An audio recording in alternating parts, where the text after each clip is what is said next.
विश्वास आणि विचाराची तुमच्या आमच्या साथीची, विश्वास आणि विचाराची तुमच्या आमच्या साथीची, झेप आपल्या एकीची, झेप आपल्या एकीची, महाराष्ट्राच्या प्रगतीची, ही वाट सहकाराची समृद्ध भारताची, ही वाट सहकाराची समृद्ध भारताची।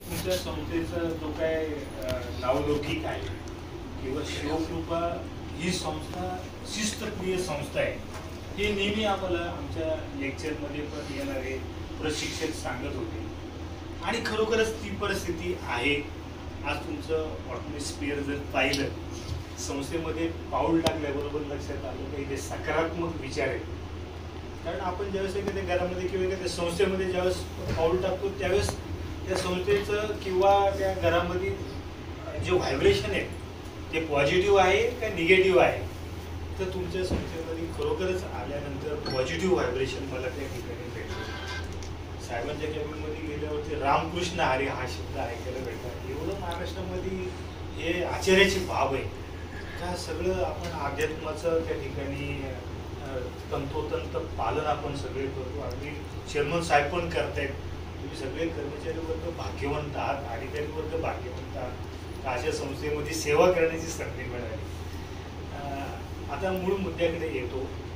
सहकार मंच हा प्लॅटफॉर्म गेली 5-6 वर्षापासून मार्केटमध्ये प्रशिक्षण देण्याचं काम करतो। मी स्वतः ट्रेनर आहे। संपूर्ण महाराष्ट्रावर विदर्भ असेल, मराठवाडा असेल किंवा इकडे नाशिक पट्टा, कोकण, दक्षिण महाराष्ट्र, न्यू सातारा सोसायटीचे पण मी लेक्चर भरपूर तिकडे घेतले वाईला वगैरे।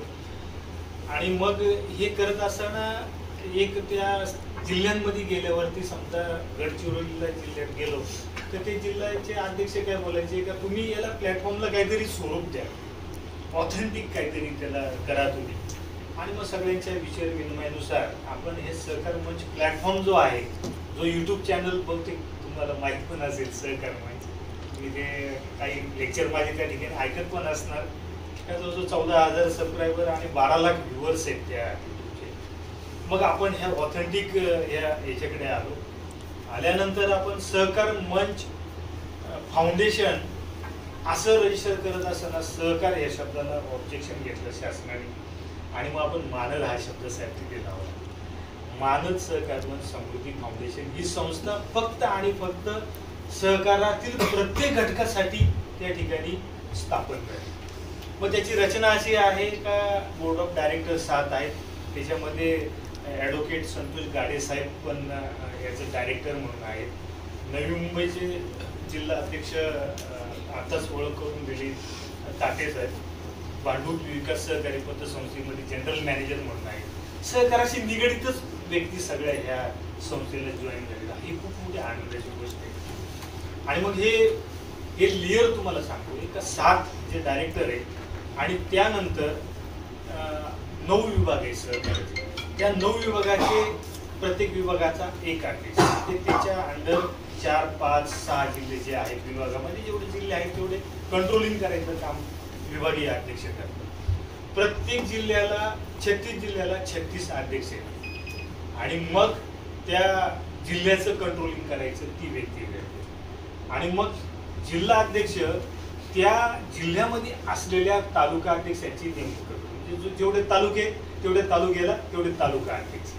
आणि मग शेवटचा जो घटक आहे तो आहे सहकार मित्र, म्हणजे ऍक्च्युअल ग्राउंडवरती काम करणारा, ग्रास रूटवरती काम करणारा कर्मचारी, हा ह्या संस्थेचा आत्मा आहे। या सहकार मंच फाउंडेशनचा हा कर्मचारी हा आत्मा आहे आणि आमचं ध्येय तेच आहे का त्या कर्मचाऱ्याला परिपूर्ण प्रशिक्षण द्या। परिपूर्ण ज्या वेळेस मी इतर जिल्ह्यांमध्ये जायचा, एक दिवसाचं 2-2 दिवसाचं लेक्चर द्यायचा आणि परतीच्या प्रवासामध्ये वेगवेगळे विषय मला द्यायची संस्था, आणि परतीच्या प्रवासामध्ये असं फील व्हायचं का मी ह्या संस्थेला कुठेतरी नॉलेज अर्धवट दिले, पूर्ण नॉलेज ह्या विषयाचं दिलं नाही। उदाहरणार्थ ग्राहक सेवा असेल, उदाहरणार्थ प्रभावी कर्ज वसुली असेल, उदाहरणार्थ सीडी रेशिओ असेल किंवा जी प्रमाणं जे आहेत ती, मग ते मला फील व्हायचं, मग त्यासाठी काहीतरी आपण केलं पाहिजे, म्हणून हा प्लॅटफॉर्म तयार केला. सगळ्यांना एक आनंदाची गोष्ट सांगतो का ह्या प्लॅटफॉर्मवरती प्रशिक्षण वर्षभर त्या ठिकाणी चालणार आहे. वर्षभर समजा लिपिक वर्ग असेल तर लिपिक वर्गाला वर्षभर जवळपास 1-1 तासाचे 40 लेक्चर त्या ठिकाणी भेटणार आहे. एकूण 14 फॅकल्टी मेंबर आहे का जे महाराष्ट्रामध्ये प्रभावीपणे प्रशिक्षण देतात. मग गणेश टिमकर साहेब असतील, ॲडव्होकेट राम पिसे साहेब असतील किंवा तानाजी कवडे साहेब असतील, साहेबांचे परिचय जे असतील ते एक महाराष्ट्रातील ऑडिट डिपार्टमेंटचे हेड ते ह्या संस्थेला अटॅच आहे. पुणे जिल्ह्याचे ते जिल्हा अध्यक्ष आहेत. ते खूप प्रभावीपणे बोलतात. तुमच्याकडे याला कदाचित साहेबांचा लेक्चर कधी झाला पण असेल. तानाजी कवडे म्हणून सहनिबंधक लेखक विभागाचे प्रमुख महाराष्ट्राचे.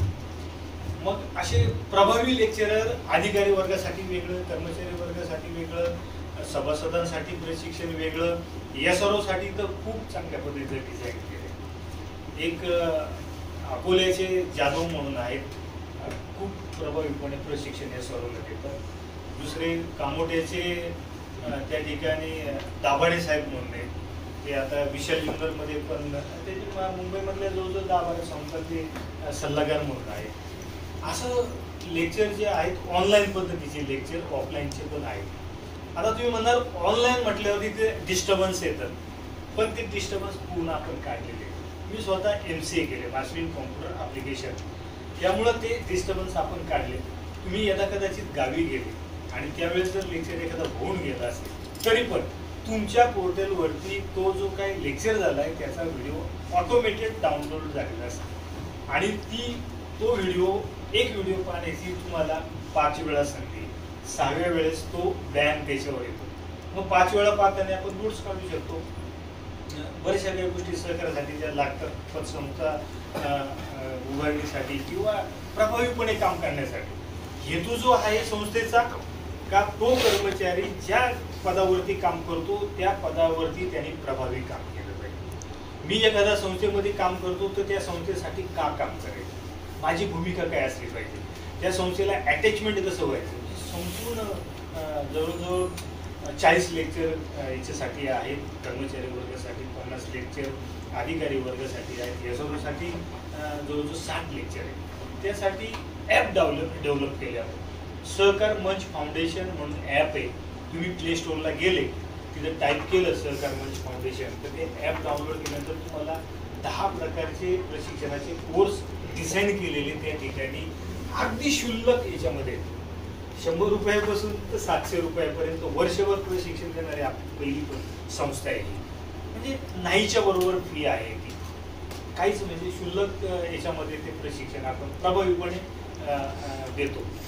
असं माझी एक विनंती असेल का तुम्ही कर्मचारी वर्ग सुद्धा, अधिकारी वर्ग सुद्धा ह्या प्रशिक्षणाचा लाभ घ्या, का जेणेकरून आपल्या वैयक्तिक जीवनामध्ये आणि ज्या संस्थेमध्ये आपण काम करतो त्या संस्थेला आपण काही देणे लागतो. संस्था जरी पगार जरी आपल्याला देत असली तरी पण आपण आपल्याकडे जे स्किल आहे ते स्किल जास्तीत जास्त डेव्हलप करून आपल्या संस्थेसाठी कसं वापरता येईल यासाठी हे डिझायनिंग केलेलं आहे. आणि असं करत असताना एक संस्थेने 5 अभियान तयार केले. पहिलं अभियान आहे डिजी प्रशिक्षण अभियान, जे आता मी सांगितलं ते डिजिटल, डिजी म्हणजे डिजिटल. दुसरं अभियान आहे सहकार फॉर यूथ. आता तुम्ही सर्वसाधारण सगळे अधिकारी ह्या लक्षात आपल्या येतंय का आताचा तरुण वर्ग सहकारामध्ये तो रोडावलाय, मग त्यांच्यासाठी काही करता येईल का. मग त्यांच्यासाठी आपण एक अभियान तयार केले का जिल्ह्याच्या ठिकाणी, तालुक्याच्या ठिकाणी किंवा शहराच्या ठिकाणी जे महाराष्ट्रातील जे काही वक्ते आहेत, नितीन मालगुडे पाटील असतील, गणेश शिंदे असतील, असे प्रभावी 5 आपण लेक्चरर किंवा व्याख्याते त्या ठिकाणी डिझाईन त्यांची नेमणुका केल्यात आणि मग त्यांचं त्या ठिकाणी व्याख्यान झाल्यानंतर जे युवक त्या ठिकाणी येतील मग व्याख्यान चालू करण्यापूर्वी आणि व्याख्यान संपल्यानंतर म्हणजे इंट्रो आणि आउट्रो यामध्ये आपल्याला त्यांना सहकाराचा मेसेज त्यांच्या माइंडमध्ये टाकायचा. का सहकार म्हणजे काय, कुठला कायदा, 1960चा कायदा काय, आपण जर एखाद्या संस्थेमध्ये संचालक झालो, सभासद झालो तर निश्चित काय आपल्याला फायदा आहे.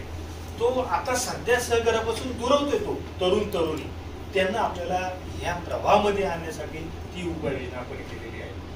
मुळात ही संस्थेची ध्येय धोरण सहकार शिक्षण, सहकार प्रशिक्षण, सहकार संशोधन आणि पर्यावरणासाठी पण आपण ही संस्था काम करणार आहे. म्हणजे आज जर विचार केला तर 6 महिने आपल्याकडे महाराष्ट्रामध्ये पाऊस पडतो. पंजाबराव काय म्हणतात, पाऊस सातत्याने होणं किंवा न होणं याचं एकमेव कारण आहे का समतोल बिघडला, वातावरणामध्ये उष्णता वाढली आणि मग त्यांनी एकच पर्याय सांगितलं, झाडं लावलं. मग आपण त्यासाठी नियोजन केलंय, एक इनर साईट आणि दुसरी आउटर साईट. इनर साईट जी आहे त्या इनर साईटमध्ये आपण गावोगावामध्ये बीज मोदक तयार करणार आहे. बीज मोदक म्हणजे माती आणि खत याचा गोळा आणि त्याला आकार मोदकासारखा देणार आहे. त्या साच्यामध्ये टाकून मोदकासारखा आकार देणार आहे. हे कोण तयार करणार? ग्रामीण भागामधल्या महिला तयार करणार आहे. म्हणून त्या अभियानाला नाव दिले महिला सक्षमीकरण अभियान. म्हणजे महिलांनी काम केलं, एक बीज मोदक बनवलं तर 3 रुपये आपण त्यांना देणार, 100 बनवलं तर 300 रुपये दिवसाचे लागू जाईल. ज्या संस्थेला रजिस्टर महिला असतील त्या महिलांना आपण ऑनलाईन पद्धतीने त्यांच्या खात्यावरती पेमेंट पाठवणार. म्हणजे इनर साईट जी आहे ती खूप भव्य प्रमाणामध्ये वीज निर्मितीची कामं जिथे जिथे होतील तिथे. आणि ज्या संस्था आपल्याला अटॅच होईल त्या संस्थांना आपण टॅगलाईन दिलेली सीड बँक अशी टॅगलाईन दिली. म्हणजे हे तयार केलेले बीज मोदक आहे ते बीज मोदक तयार केलेले त्या संस्थेच्या शाखेमध्ये ठेवायचे आणि मग त्या ठिकाणावरून काही ठराविक व्यक्ती काय फुकट घेऊन जाणार का? नाही, त्याला कॉस्ट प्राईस ठेवली आहे. 10 रुपये मॅन्युफॅक्चरिंग प्राईस आहे बनवण्याची, बाकी सगळ्याचीच आहे, तर 10 रुपयाला ते त्या संस्थेमधून मिळतात. मग हे कशासाठी घेऊन जाणार? कोणाच्या मुलाचा मुलीचा वाढदिवस असेल, पाहुण्या मंडळींना त्या ठिकाणी देण्यासाठी, नंतर कोणाच्या आईची वडिलांची दसक्रिया असेल मग येणाऱ्या पब्लिकला वाटप करण्यासाठी, नंतर कोणाचं लग्न कार्य असेल म्हणजे लग्न कार्यामध्ये आपतेष्ट येतात त्यांना ते देण्यासाठी मोफत. म्हणजे आपली भूमिका काय आहे? हे बीज मोदक एकदा समाजाकडे गेले का 2x2च्या बॉक्समध्ये तो इन्स्टॉल होणार आहे. त्याच्यामध्ये एक मेसेजचा पेपर असणार आहे आणि तो मेसेजचा पेपर त्यांनी ओपन केला का त्याला त्यांनी ते त्याचं लागवड कशी करायची, पुढे बांधायला लावायचं, किती फुटावरती उंची झाल्यावरती त्याच्यामध्ये बी पण फळाची असणार. म्हणजे इनर साईट आपली सक्सेस करतोय पर्यावरणासाठी. इनर साईट म्हणजे जास्तीत जास्त पब्लिकला ते वाटप करायचं, जास्तीत जास्त झाडे ऑटोमेटेड त्या ठिकाणी लागवड होऊन ते होणार आहे. आणि दुसरं जे काय आहे अभियान माझी वसुंधरा अभियान. माझी वसुंधरा अभियानमध्ये रोडच्या दोन्ही बाजूला झाडं लावणे, त्याचं संगोपन करणे, त्याला एप्रिल मे महिन्यामध्ये पाणी पुरवठा करणे टँकरच्या माध्यमातून, ही सगळी संस्था आपलं काम त्या ठिकाणी करतात. हे पर्यावरणासाठी हे 2 अभियान. आणि जो 5वं अभियान आहे बियादान अभियान. बियादान अभियान म्हणजे काय का ज्या मोठ्या संस्था आहेत 100 मेंबर 200 मेंबर हाऊसिंग सोसायटी, तर त्या ठिकाणी राहणारे सभासद आता काय करतात, फळ खातात आणि ती बी जी आहे त्याच्या टोपलीत टाकून देतात.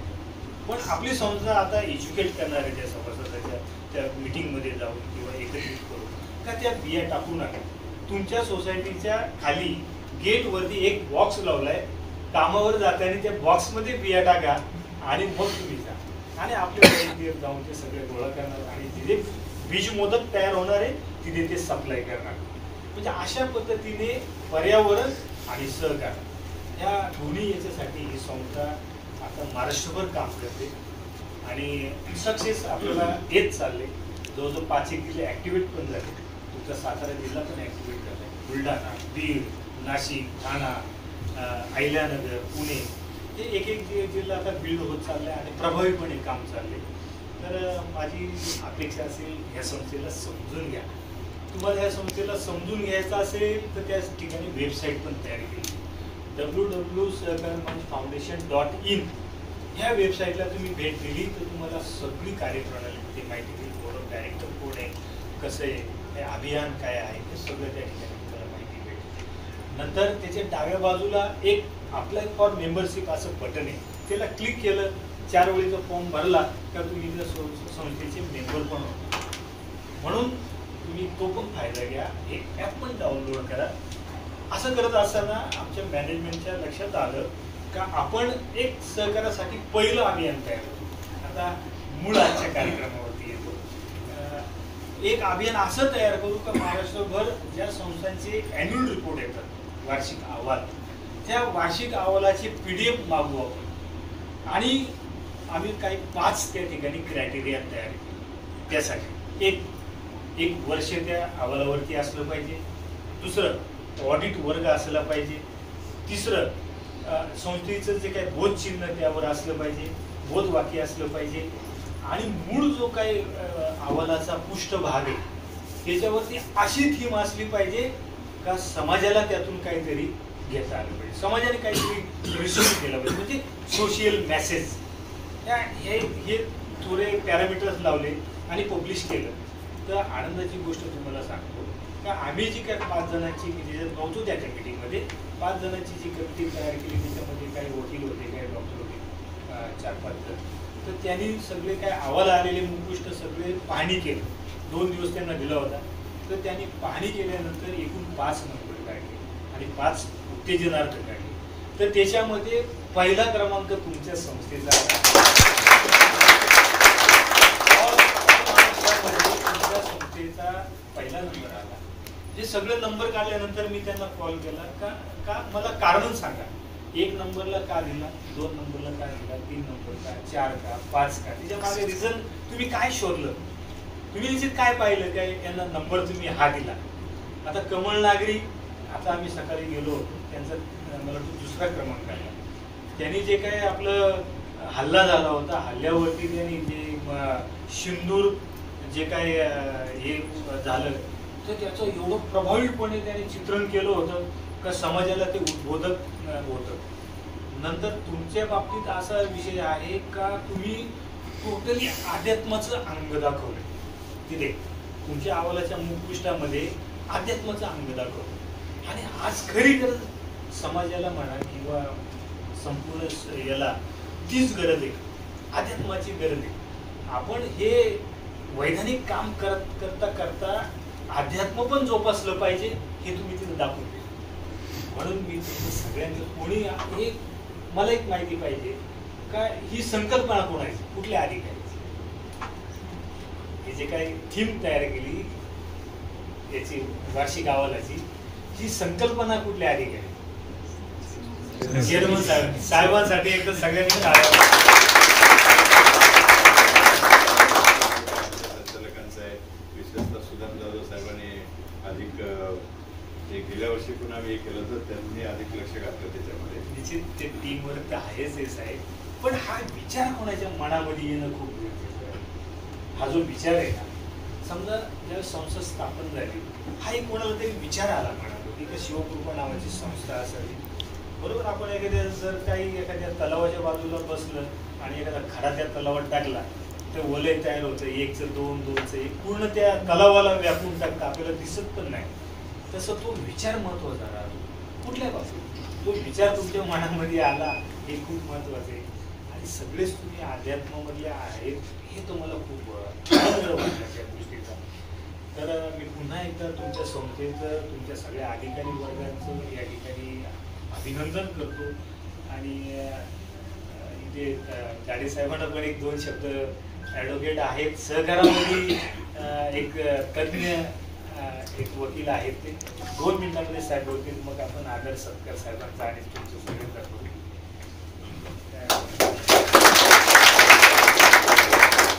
रामकृष्ण हरी.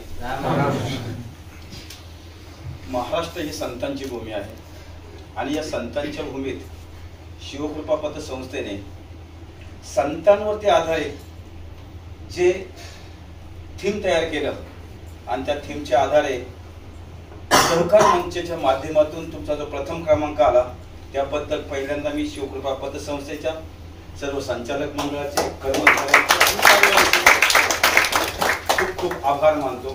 कारण की तो तुमचा थीम आहे सर्वांसमोर पोहोचवणं, ही कल्पना सुचणं आणि ती कल्पना इतरांपर्यंत पोहोचवणं ही सगळ्यात महत्वाची कृती आहे. जसं साहेबांनी सांगितलं, खडा टाकला, 1 वलय 2 वलय 4 वलय 10 वलय आले आणि ते वलय निर्माण होणं म्हणजेच तुमची विचारसरणी असते. असो, तुमच्या ह्या कृतीचं कार्याचं नक्कीच सहकार मंचाने स्वागत केलेलं आहे. त्याचबरोबर महाराष्ट्राचे आराध्य दैवत छत्रपती शिवाजी महाराज आणि ज्यांच्या लेखणीतून भारताची राज्यघटना लिहिली गेली असे डॉक्टर बाबासाहेब आंबेडकर, आणि त्या राज्यघटनेतूनच आपला सहकार कायदा उदयास आला. आणि सहकार कायदा म्हणजे काय, तर सहकारी तत्वावर चाललेला आणि कायद्याच्या बंधनात गुंतलेला हा सहकार कायदा आहे. आपण कार्य करत असताना आपला सहकार पण लक्षात घ्यायचा आहे आणि त्याच्यासोबत आपल्याला कायद्याच्या बंधनात पण अडकून राहायचंय. हे करत असताना आपण कुठे चुकणार नाही म्हणजे कायदा, आणि सर्वांना सहकार्य करणार म्हणजे सहकार.